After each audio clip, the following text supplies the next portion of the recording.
Hello, I'm Dr. Danita, your host for Baggage Claim, Unpack Your Bags with Dr. Danita. We're back for season 2. It's season 2 already. And you know that I often say that on this carousel of life, picking up baggage is sometimes really unavoidable.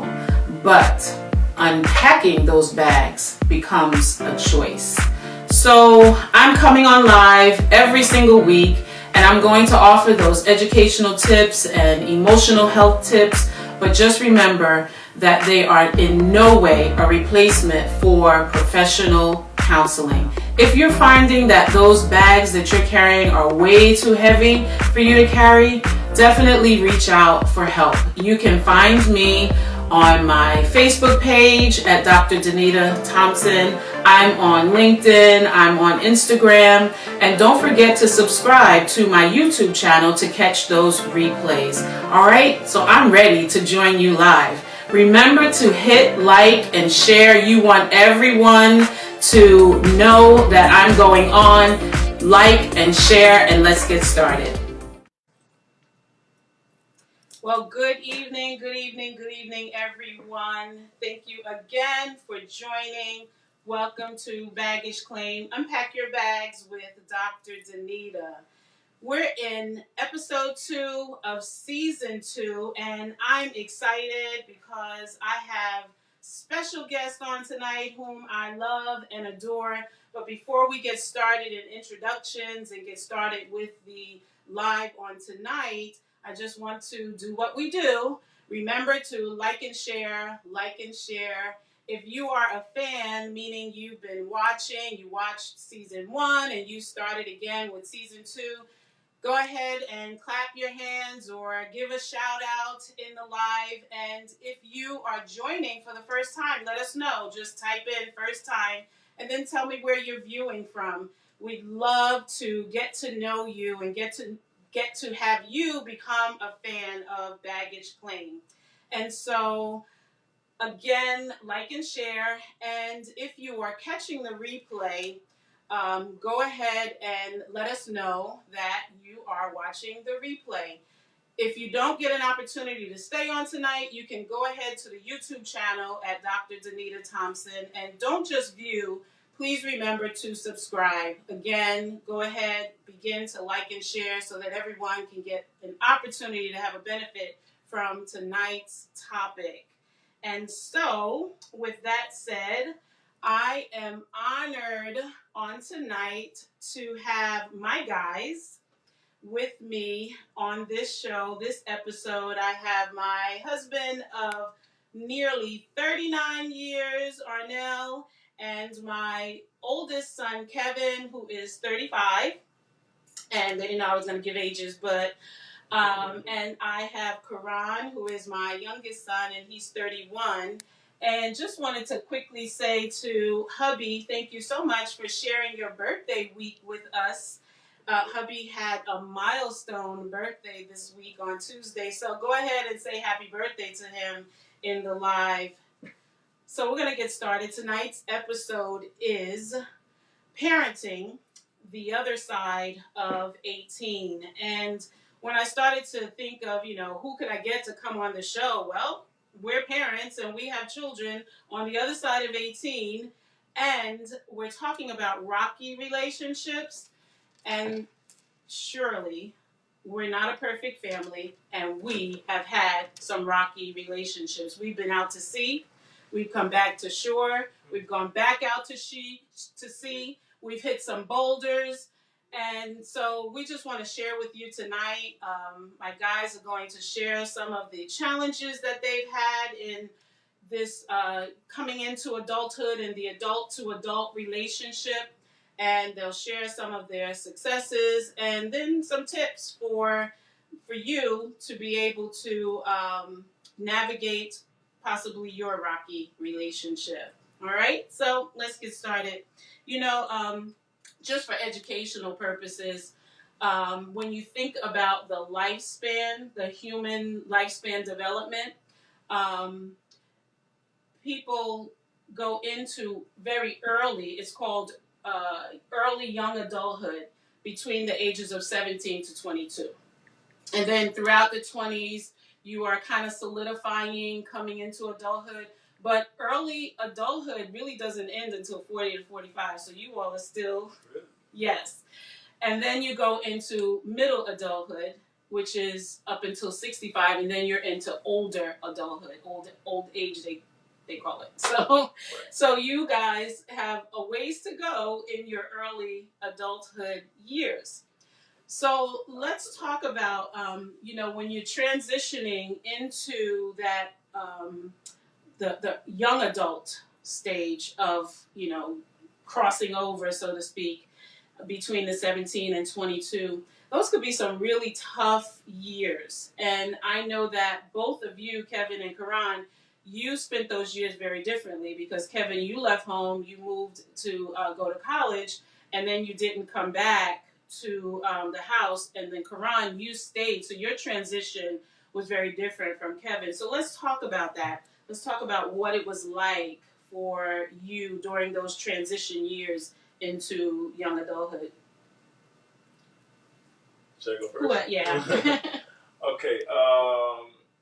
Well, like my mother stated, I left the house at 18 as soon as I got out of high school. So I want to say off the bat that transitioning into adulthood was a little bit easier because I wasn't, under the roof. So there wasn't too much opportunity for the power struggle to happen. But I will say that I remember when it was time for me to decide where I was going, there was a little bit of pushback from my dad with regards to me leaving. He didn't want me to go to New York. I wanted to go to New York. I wanted to, be in the city. And he felt that wasn't a good idea, that there was danger in it.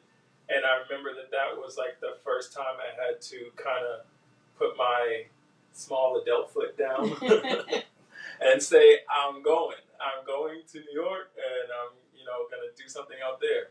And when I did leave, I remember the first couple of months, I think my dad might have called me every single night. And it didn't matter if I was partying or out. He called me, wanted to know what I was doing. And I answered the phone, out of respect. I didn't pull the I'm grown, don't call me, because that's not the relationship that we had. So I answered the phone. But I do remember that there was that still kind of trying to hover over, even though I was a state away and living on my own. Yeah. I remember those nights. I remember the days. Who you calling? Calling Kevin. Who you calling? Calling Kevin. Mm-hmm. Who you calling? Calling my son. Yeah. Every day. Every day. Every day. Mm-hmm. Yeah. Obviously, like you said, my transition, so to speak, into adulthood, in the house was probably quite different than Kevin's. I could imagine there's like a lot of things that you got to learn on your own when you move out to New York at 18 and then figure it out. But I would say some of the positives was not having to do that. But at the same time, it's like figuring it out under the watchful eye of another man is it could be a challenge. And I think that was a part of the challenge, like getting into that 18 and 19. Like in high school, I had a curfew, and then I decided I wasn't really the college type, so I wasn't going to college. I stayed home. I went for a little bit, and I stayed home to figure out the workforce. And so in high school you have a curfew. Now I'm 19, and I'm taking the train to work, and I don't get off until midnight. And what if I want to hang out with my friends after I get off work? It's kind of hard to tell somebody who's old enough to work till midnight, but you can't tell him he got to come right home after work. You have to start finding that balance. But just like my brother, he's giving me the call at 12:05, like, you on the way home? You on the way home? And I work in Brunswick, so it's like, so those were some of the things. And it's just a worrying father, because just 3 years ago, you needed rides everywhere you had to go. Versus now you're 18, 19, and you're figuring it out on your own, and you're working in the grown man's world, and grown person's world, grown woman's world, man's world. Yeah. Just to stay politically correct. But you're working in the grown-up world, you're trying to figure out that balance. And just for starters, that's where, communication will come into key. But undoubtedly, when one man is already a man and one is becoming a man, you're gonna start to butt heads regardless, whether you try to or not. Yeah. I read that once the young adult starts to transition into manhood, like there's just no house big enough for the level of testosterone that's happening in that house.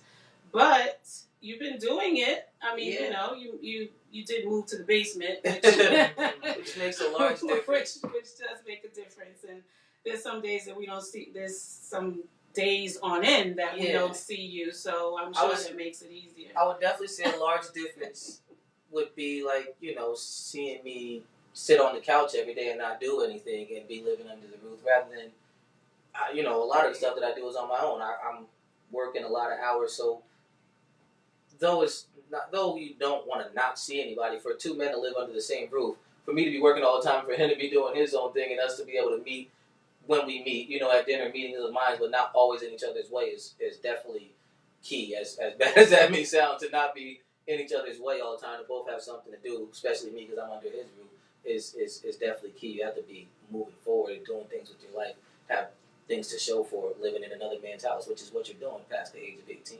Yeah. And before I want to ask you, Arnell, just remember that this is interactive, and I do have my phone, so if you have any questions, if you have any comments, go ahead and post them, and I'll definitely try to get to your questions.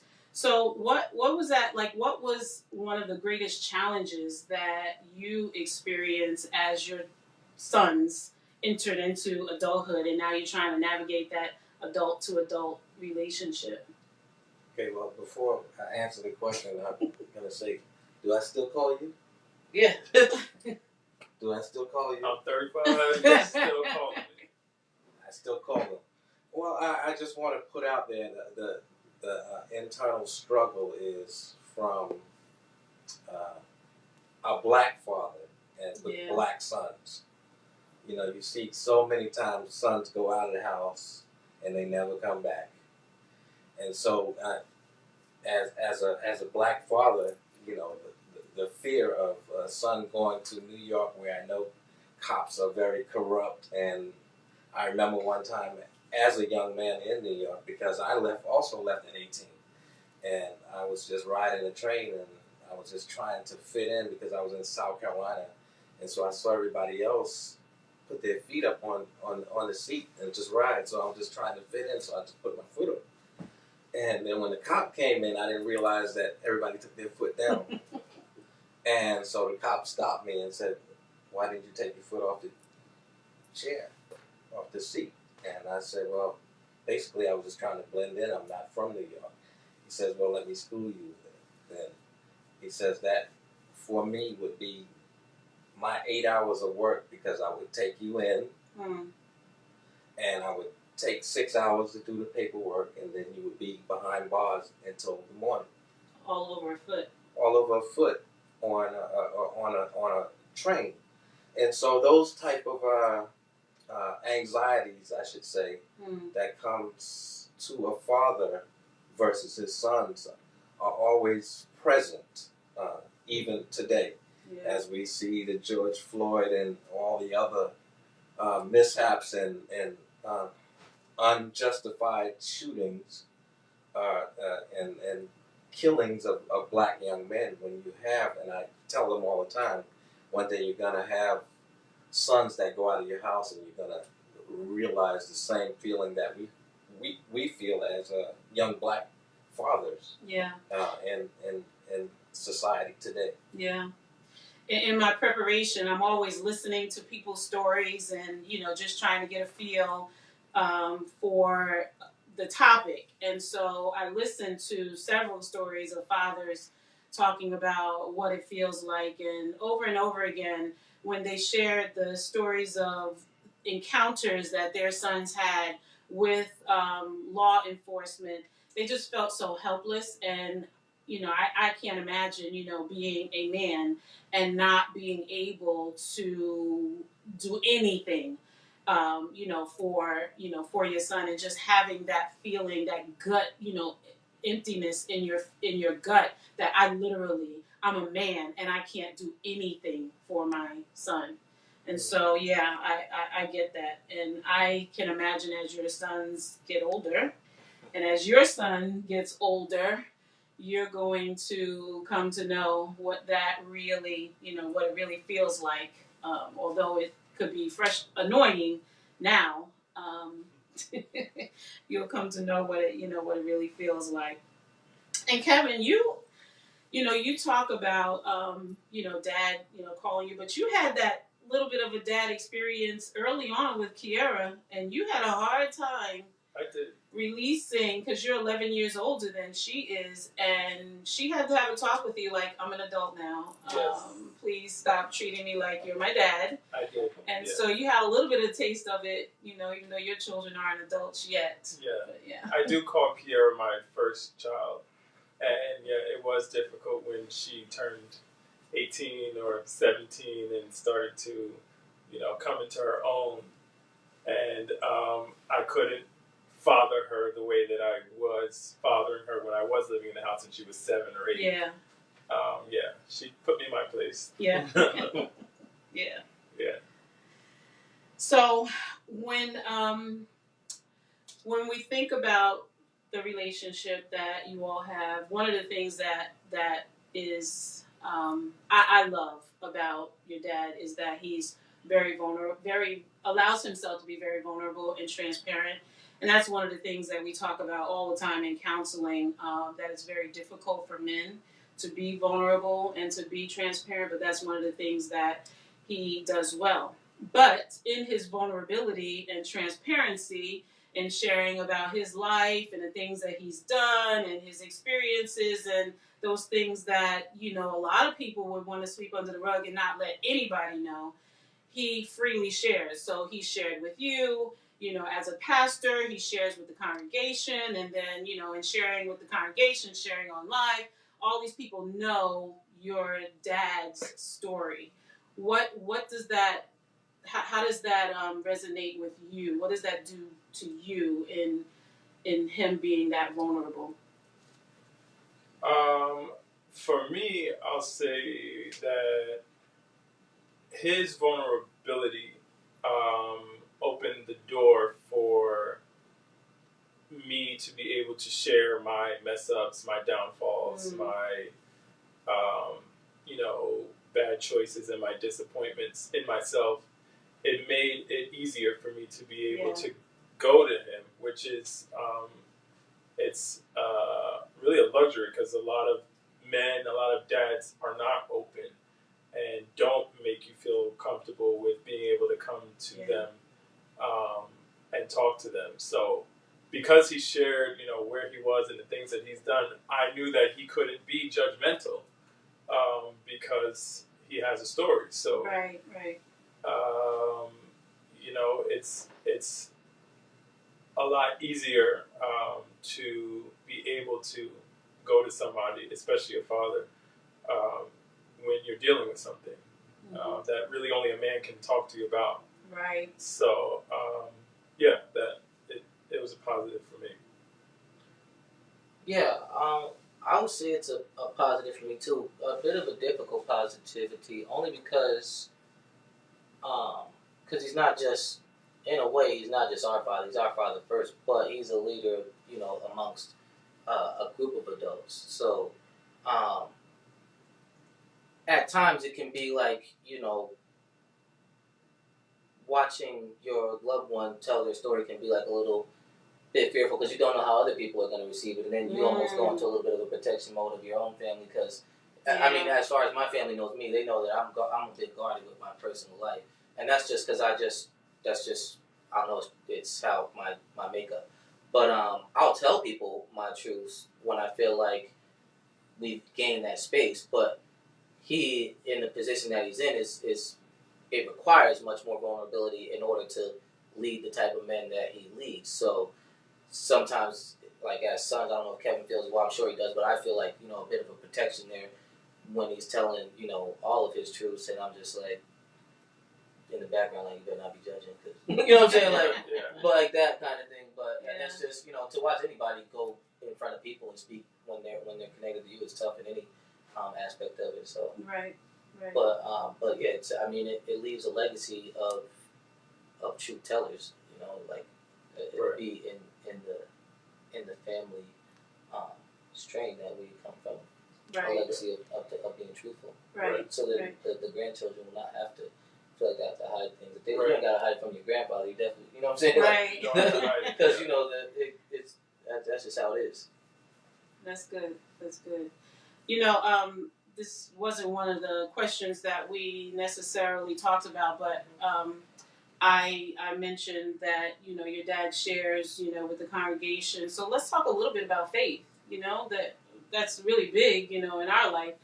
And I know growing up, you really didn't have options. We didn't give you options to not go to church. Uh-huh. Right. And so as you transitioned into adulthood, not to say that you all didn't have your wild life, but I felt like you never really left the church, even while you were doing your wild thing. What was that? Did you feel pressured? Did you feel like your dad, would have, guilt tripped you, or anything? What kept you as you transitioned into adulthood? Yeah. Well, again, I'll go. For me. It was two things I'll say. For one, I say being forced to go to church, for me at least, is like the same thing as getting beatings. And allegedly, we got beatings as a kid. I can't confirm or not. But it's like something that you hate in the moment, but later on you're thankful for it. You know what I'm saying? If you've ever received that type of ramification. But the same thing is being forced to go to church. You don't believe for you. The funny part is you don't believe for yourself when you're getting forced to go to church. Right. You'd be remiss to tell me if you did. Right. But yeah, you're just going because your parents are making you. And I think that sitting under the word when you're younger will, it'll either penetrate you or you won't. So because some people do leave the church when they turn 18, and some people don't. We happen to stay, and now I'm not forced to go. But yeah, even if I was to try and not go to church, I'd have to have a very solid reason because I was the one that stayed in the house. So one of the qualifications of staying under this household would have been that you still have to go to church. So that would have been my story anyway. I think for me, the Bible stands true when it says, "Train up a child in the way he should go, and they won't depart."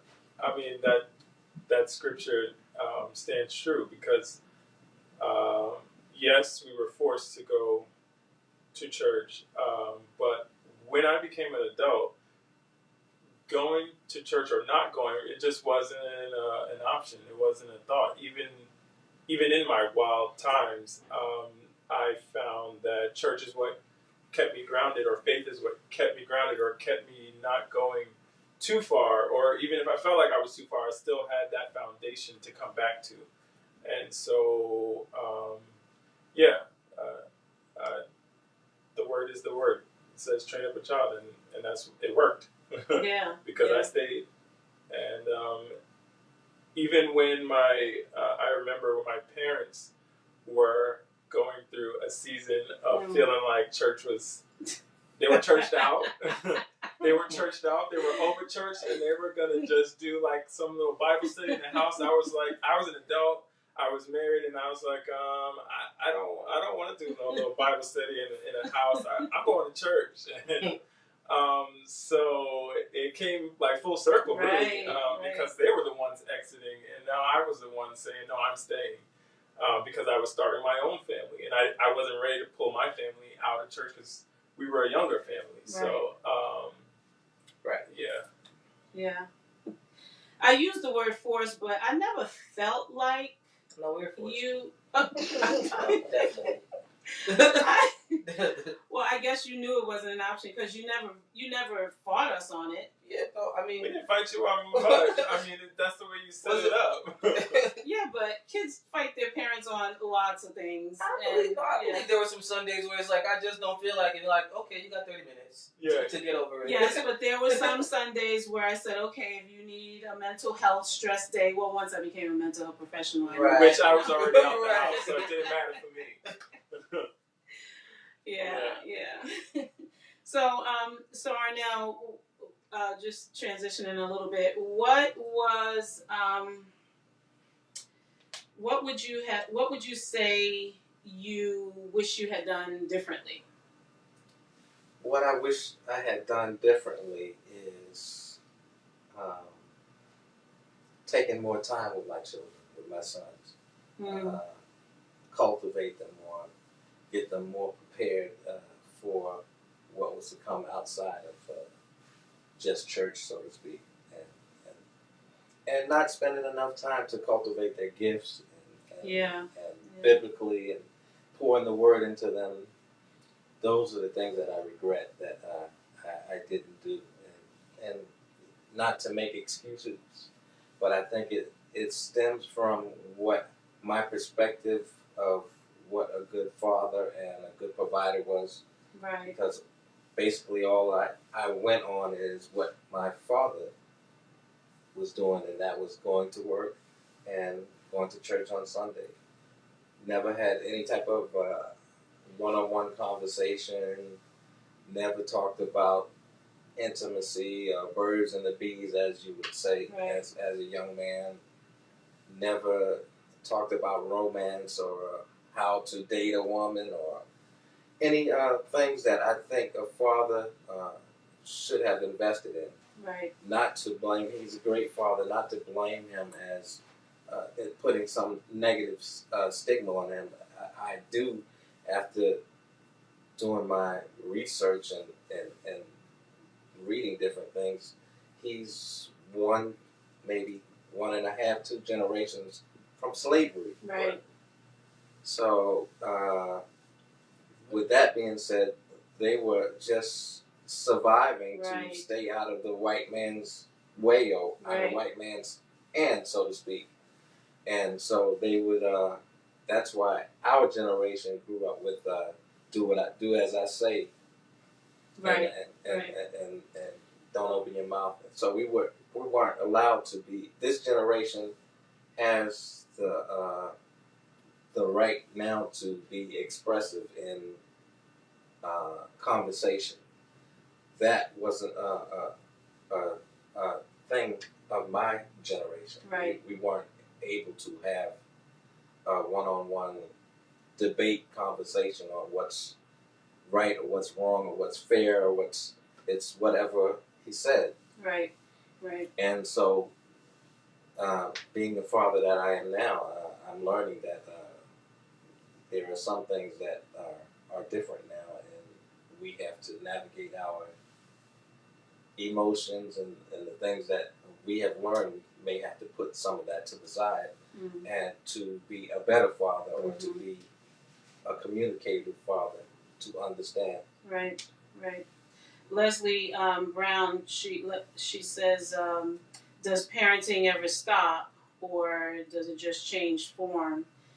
And so I don't know if you want to weigh in on that. I mean, I have my thoughts, but yeah.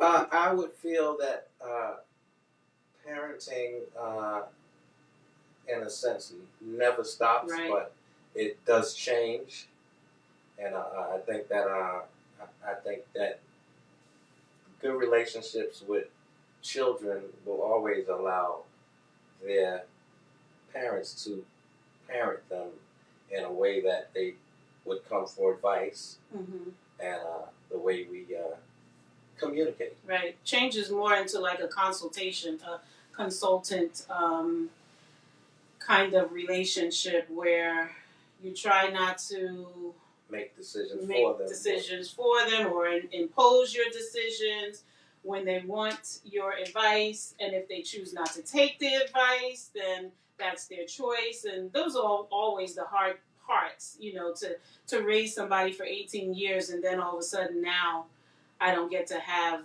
the final say. It just is a difficult transition for everybody. It's not just for the kids.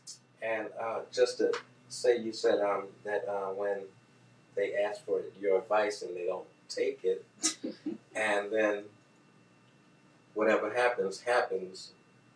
I know now not to say I told you so. Right. And so I've learned to prep my conversation around making even their what may seem to be a failure. I try to preference my conversation to make it into a positive, so we can get to the conversation that we need to have. Right.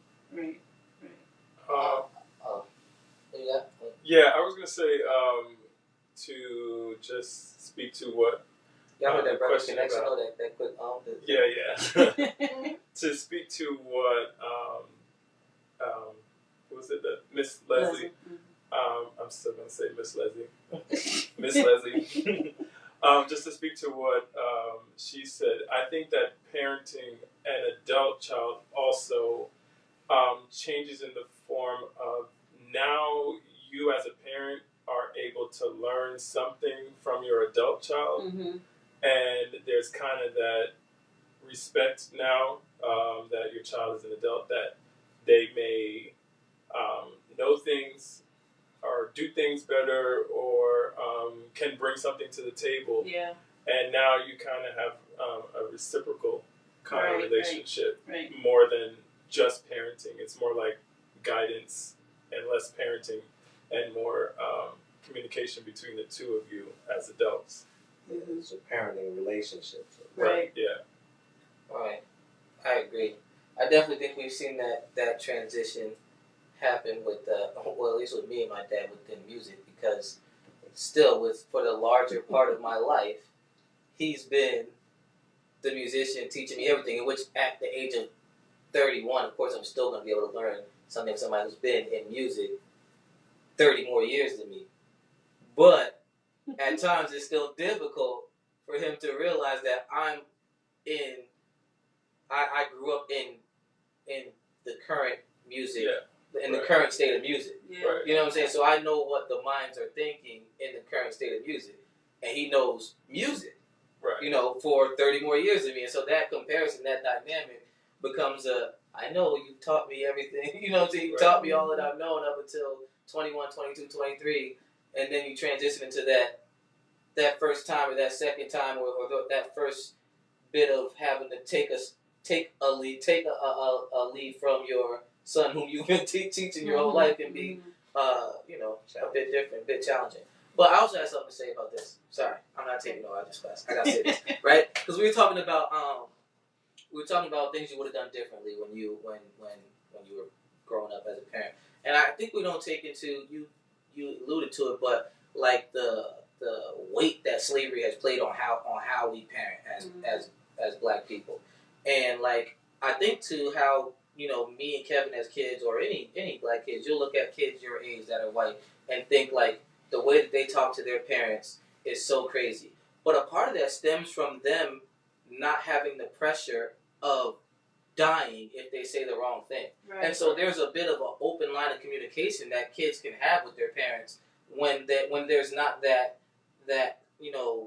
pressure there. Not that we had that pressure, but we come from that pressure. Right. You know what I'm saying? The heritage comes from that pressure. So when we look at these kids like, these kids are bad, I would never say that to my parents. No, I would never say that to my parents. But they also have an open dialogue with their parents. And, it just comes from how they come up versus how we come up, is to be quiet. Just like you gave the example when when you see a white kid running around the store, it's like we're calling them bad, but really it's because they've grown up feeling as though they own the place with the liberty to run around. Whereas this is not our land. We don't feel like that. So to speak, when his father is no communication, or he was saying, the lack of communication or intimacy there, it's because they feel as though they don't have the time for intimacy when I'm trying to just stay alive till 18. Yeah. Right. And so undoubtedly there's going to be some of the remnants there, or, the pushing the culture forward.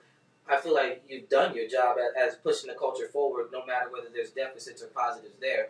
You have to. Everybody's working with what they got to work with. Right. And so, that just is what it is. I feel like our generation changed the game a little bit because we had the power of the internet. Right. So then between y'all's generation and our generation, you have the power of the internet. And so we have access to a lot more history. A lot more things that play a part in how we communicate to you. Like, Whereas you didn't have anything to compare to. We be like, I'm not going for that slavery mentality. Like, no, I understand you're my dad, but you're not gonna treat me like a slave child. Right. You know what I'm saying? Like things like that. And then he'd be like, I can't believe you would talk to me like that. You see this house we live in? I ain't treat you like no slave. You know what I'm saying? Like it can go there.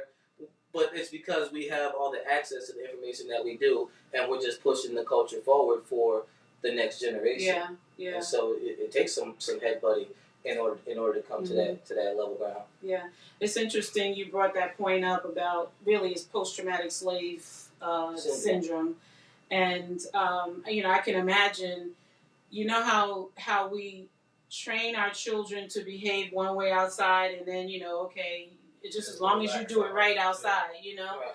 But in slavery days, I don't think that they would have felt comfortable enough to take that kind of chance. Right. To say, okay, you can be one way here, but make sure you don't do it's just straight across the board, so there's no mistakes about how you need to behave, right? Right. Yeah, so that's good. That a really, really good point that you brought up, Karan. There's a question that we posted on our social media page, and we usually post a question every week. So if you're viewing with us weekly, make sure you look at the question so that you can engage with that question that we post.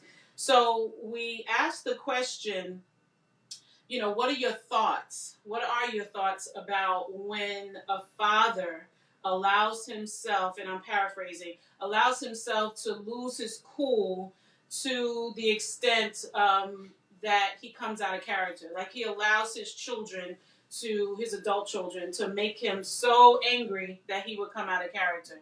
And so the question, many of you know, was born out of the situation that happened, and I'm not here to judge anyone because as a mental health professional, I know how people can behave if they're not fully emotionally healthy. They have things that they haven't finished dealing with. And so we know the situation, although it was a little bit ago, that happened with Kurt Franklin and his adult son. And that situation really caused Kurt Franklin to come out of character. What are your thoughts about that? Allowing yourself to get to the place where you could actually come out of character? Well, I've thrown a couple of chairs a table with glasses on it. Yeah. A whole kitchen table with glass cups on it. I didn't cuss. I didn't cuss. I can agree with that. He didn't cuss. He didn't cuss. He just almost threw a table at me. Yeah. I feel that to be honest, to be truthful, in some stages, I think that your sons will challenge your manhood. Mm-hmm. And sometimes you have to, let them know that you still got muscles. Mm-hmm. And that, some things won't be tolerated. But at the same term, I've learned it all has to do with conversation, communication. As I stated before, prepping my conversations before we speak, I think is very important because each son, each person has a different personality. This one may be blatant, this one may be angered real quick. And so the blatantness might offend me. So I have to prep my conversation so that I won't get the feedback of being what you would call a bit arrogant, I guess you could put it that way. And I prep my conversation with the other son because I know he's easily angry. And so was because I worked hard on that. Was easily angry. So and it's all about communication, how we navigate through our personalities, through our differences. When we disagree, we can learn to agree to disagree, mm-hmm. and sit down and have dinner like it's okay. Yeah. And we keep it moving. I think the Bible says to leave the past behind you and press forward too. I think I think what you're sharing is really key, and it's very difficult for some adults to process that you would actually navigate your or prepare yourself before going into a conversation when you know that nobody is perfect, and even your children are still working on themselves, and you may be working on yourself. If you love each other and you're all trying to work towards becoming emotionally healthy, then you do what you need to do. Adult children deserve respect just like the parents do. Even your young children who are not adults deserve respect. And so we have grown to the place where we recognize that this is not where you could just say whatever you want to say to your children and it's just okay because we're the parents. I think that's that's very dishonorable, and it's not necessarily being a good role model for a healthy relationship and healthy communication. But when you said, sometimes you have to show you got muscles, from the professional perspective, I would say, and again, I'm not a man, but I would say that no one should ever give anyone that much power. That you would have to come out of character like that. We teach in counseling, use the walk-away method. Don't give anybody that much. You're not a puppet on a string. If that's not your character, unless that is your character, that you just enjoy doing that. But if that's not your character, then no one should be able to take you out of your character. You just given your will over to someone else for them to do, what they do. But I mean, I'm not a man, so I'm just saying. I'm saying the professional response. That's a very walk away from my own it's a very cute professional response. Whatever. But what I will say is that even though my father was out of character, what it did do in that moment is solidify who he was right. and who I was. And it does. Even at 17, and I was bigger than him, physically, taller and bigger than him. But at that moment, when he turned that table over, I knew I wasn't going to step to him the wrong way. So I'm not saying that it's the right thing that Kirk Franklin did. It sounds to me like he talks like that on a regular.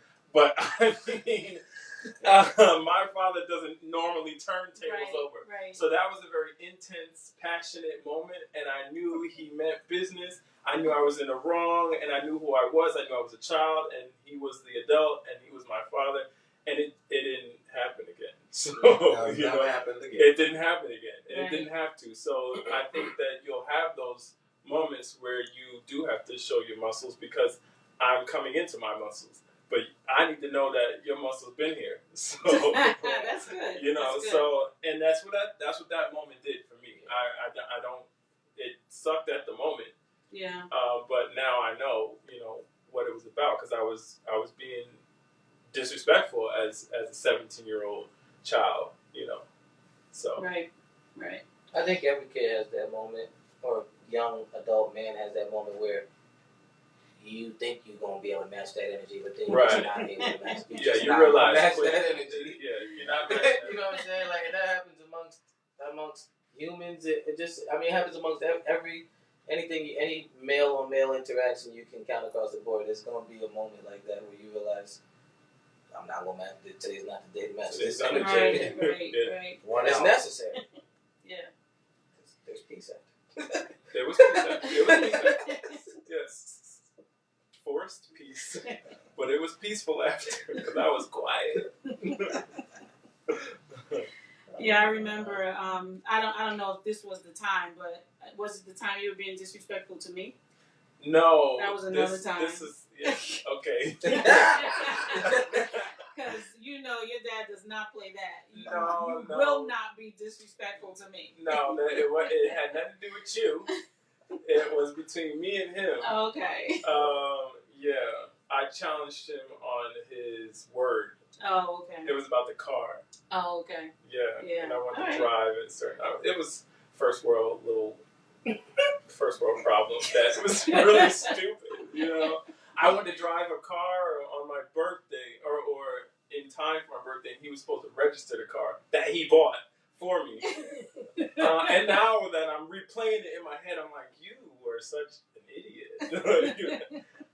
Yeah, but he had promised he was going to do it, and he didn't. And I was like, oh, well, what do your promises mean to me? Oh, well, that was not the thing to say.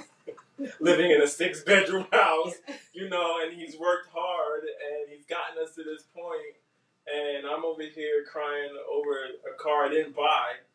And yeah, so when I put it into perspective now as an adult and as a father, I realized why he turned the table over. Yeah. All right. I actually was really talking about Kirk Franklin when I say come on, giving yourself over. I mean, he was on. He was. Public. Yeah, but I mean, your loss of character is your loss of character. He chose to curse. Somebody else chose to turn tables. It's still out of character. The bottom line is, I'm not a man. Yeah, it's different. It's a different energy. That's where I net out. I'm not a man. Yeah. So, yeah. So, Leslie, she says, do you think it's appropriate to give your adult children space when they continue to be disrespectful? I thought she was going to say spanks. Should you give them space when they continue to be disrespectful? Space. What kind of? I mean, are you talking about under the same like household your own space? boundary space? Oh, I don't know if you mean physical space, but I think she means space within the relationship. Like I'm going to keep allowing you space in conversation or in relationship. I don't think. Well, I'm gonna say for me, I don't think that you should ever give space for disrespect. Right. But space for adult conversation, and not necessarily a parenting conversation, but everything should still be done in respect from both parties, parent to child and child to parent. It should still be respectful across the board. And if you're being disrespectful, then you as a parent can have boundaries. Right. And say, well, we're not going to do that. We're not going to be disrespectful. But respect has to be defined, because what my father's father deems respect is not respect at all. It's just a child staying in a child's place even at 35. It's not respect. It's just do as I say. So there has to be a conversation on what respect looks like for you and what respect looks like for the child. And coming into an agreement, because you can't just say, well, respect looks like this for me and bump you. You have to obviously come into an agreement. But boundaries are extremely important, and no parent should be subjected to consistent disrespect once the conversation has been had that behavior is disrespectful to me. Then the boundaries have to be solidified. And I shared last week, the boundary is not on your child, the boundary is for you. So when your child disrespects you, then you in the conversation, or you say, we can't have this conversation if you're not going to come into it with the respect that we have already discussed. Right. So hopefully that was helpful in, that response. So just to kind of transition into, we're coming closer to the end. When you think about, Arnell, you've given your children your DNA, but every parent wants their child to have more than just their DNA. They want their child to progress in life and to progress beyond where you did. What would you say that your children have done well and have progressed beyond you? Well, first of all, I'm very proud of both of them, because I can say that I can, in other words, release them and know that they can stand on their own without me being here. So to speak, if I wasn't here, I know they have enough in them now that they can navigate through life and through this world as it is and be successful. So that's the first thing. And the other things is that they have taught me how to communicate to them.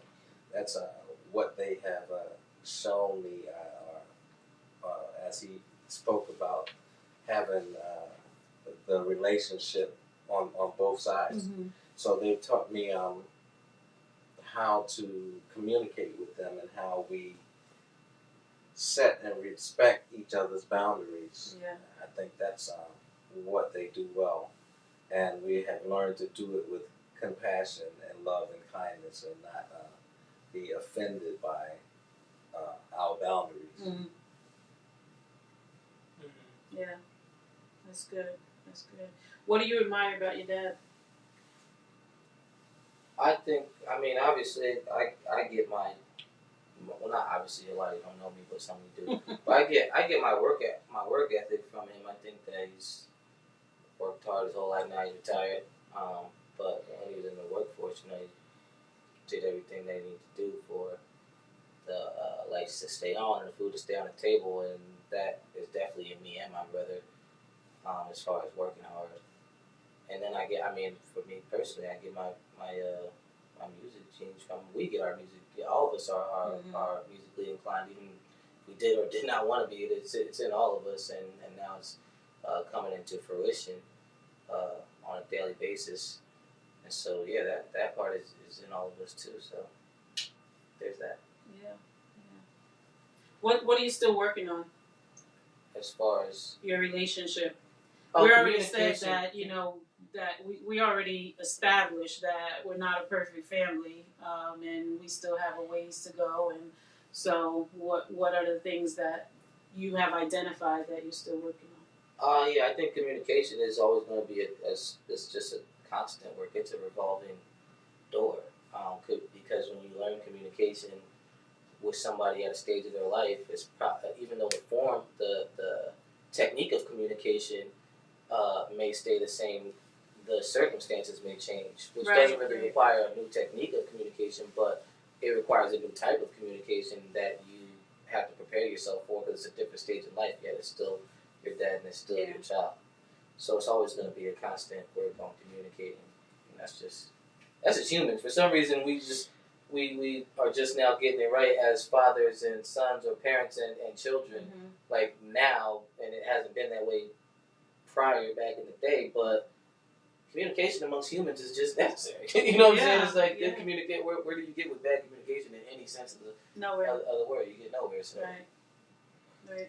Yeah, I feel that some of the other things is that learning to encourage them, not only when they're doing bad, but when they're doing good, to encourage them when things are not going as well as they want. I've kind of made sure that I encourage them, but to encourage them when they're doing well and just out of the blue is I think more gratifying sometimes. I remember this story is a little off, but their sister crashed my Cadillac a couple of years ago. Mm-hmm. And the first thing they came to me and they said, "Man, if that was me, boy, you no, it was me. It was me. I didn't crash a Cadillac. I crashed a Toyota Echo. Okay, and then didn't even crash it. And you made me pay the $350 to fix it. Okay, and there was a lot of lecturing and a lot of I told you. But with Kiara, it was a total different story. So yeah, I had to bring in my daughter because she does get royal treatment. I have to learn to treat them royally in some aspects too. That was one of the things that they reminded me of. $6,000 worth of damage she did. Yeah, $350. I was 17. I hardly had a job. And he made me pay it anyway. The car had to be worth about $700, maybe $1,000. It was a Toyota Echo with like 220,000 miles. With 200,000 miles on it. It was worth $5. But you learned responsibility, right? Yeah. That was sarcastic. No, I didn't feel like I was being irresponsible. I got hit. I didn't hit somebody. Yeah, but I understand. Well, you learned that this is the way it goes. The double standard. I have a girl and I have double a son. Standard is real. So we're saving double standards for another episode. That's a whole other episode, but double standard because they'll be coming up. We could have gotten this together, and many did. We could have been daddy-daughter. It could have been all of us, but we chose to do it father-son, mother-daughter. Maybe, let me tell you something. It is not off the books yet, or we haven't scratched it out. That show that we said we were going to have a few years ago, Karan is like, everybody says we're like a sitcom family. We should have a show called, what was it? Dr. Thompson and her family patients. Yeah. We haven't scratched that yet, right? So we have lots of episodes that we can air. If we decide to do that show. Right. Yeah. So we're ending. What tips? Seasons to come. What tips can you offer? Sons? What tips can you offer sons? What tips can you offer fathers? I'll go second. Yeah. Okay. I was gonna say,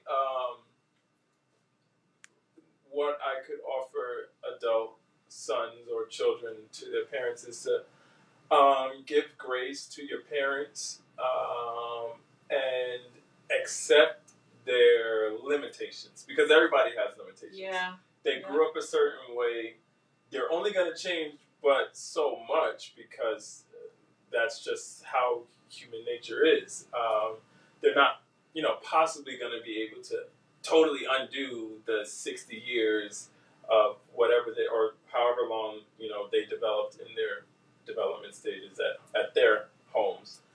They're not going to just be able to undo everything. So when you become an adult as a child and you're viewing your parent, it is a lot easier on you to accept where their limits are and understand, okay, would I prefer that my dad does this or gets that? Yeah, but it's not a deal breaker for our relationship, and I accept it, and it is what it is, and I focus on the things that are positive in the relationship, and I focus on the things that are absolutely necessary, like communication, for the relationship to work. But the other things you let go, because it's just not worth being bogged down over the smaller things that are his or her limits. Right. Right. What I would say, and don't take this the wrong way because I'm going to explain it, but when you're ready, if you're ready, when the time's right, move out. As a man, like or humble yourself. You know what I'm saying? One or the other. But that's definitely a balance, because as an adult, like, my father's not the type. Had he kicked me out, I would have been okay. You know what I'm saying? Would I have been in a great financial position? Would I have been struggling? Of course. Could I have forced my way out when things got tough? Yeah, I could have, and I just would have been on the road struggling, But he always offered the hand of. Actually, we agreed together. Even when times are tough, it's still smarter for you to stay home and stack your bread and go out and own a home rather than going to struggle, and you won't ever be able to save when you're paying $1,000 in rent and things of that nature. But with that help, you're gonna have to have some humble moments. Mm-hmm. But if you are prepared, you know what I'm saying, if you're ready, because people prepare themselves at different stages. So if you're 25, you're 26, and you got the money to move out, go and get your own land, be your own man, and learn from your father from you know what I'm saying, from that healthy distance. But learn how to make it healthy if you're gonna need his help in his house. Yeah, yeah. Those were really, really, really good points. And I'm thinking of course, counseling helps. And you went to counseling for your relationship. Karan and Arnell went to counseling for their relationship because they were spending the most time in the house together, and it works. And Kevin, you were saying that people are not going to change a whole lot. Of course, it depends on how young they get started. Right. Yeah. I didn't become a professional and even know that we needed to do anything until you all were already adults. Right. And so that's when we started having the conversation. We need to do something different, but we had already made a lot of mistakes. And so just the fact that your dad was willing to go to counseling as a black man at his age was another, positive that we definitely need to highlight and would say to, any of you that are viewing that counseling is absolutely necessary and it can save your relationship, right? Right. And so, thank you so much for being willing to come on and be transparent and to share those things that a lot of people, again, as I stated earlier, would probably not be so apt to share. They just want to kind of sweep it under the rug and not have anybody know that they've made mistakes and have had rocky relationships. And so we hope that you were able to benefit from this dialogue. On next week, I will be on with my daughter, Kiara, and we'll be sharing more about how to navigate relationships with your children who are on the other side of 18. Don't forget as well, I have added on Mondays, the Mondays Mental Moment, and I'll be sharing some of the connections that are made as it relates to our emotional health in navigating family relationships. So you don't want to miss that. Monday at 7:30. I'll be on live just for a moment. And so definitely catch me. And then we'll see you again on next Thursday. Thank you so much. Go ahead and like and share. It's not too late. And then hop over to my YouTube channel and subscribe. Have a good evening.